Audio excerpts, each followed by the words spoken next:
Naas dialami Ali Romatullah 26 tahun, pria asal Jember, Jawa Timur itu meninggal dunia setelah mengalami kecelakaan lalu lintas di Jalan Merdeka, wilayah lingkungan Petak, Kelurahan Bebalang, Bangli, Kamis 6 Juli. Pick up Daihatsu Grand Max yang dikemudikannya menabrak pohon perindang yang ada di sisi jalan. Informasi yang dirangkum Bali Express, laka lantas itu terjadi sekitar pukul 17:10. Kejadian berawal ketika Ali melaju dari arah utara.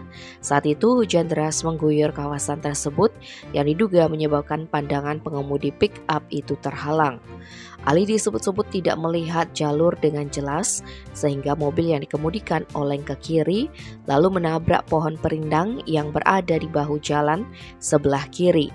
Akibat laka lantas itu Ali sempat terjepit selama 1,5 jam. Saat berhasil dievakuasi, ia dinyatakan telah meninggal dunia. Tim Bali Express melaporkan.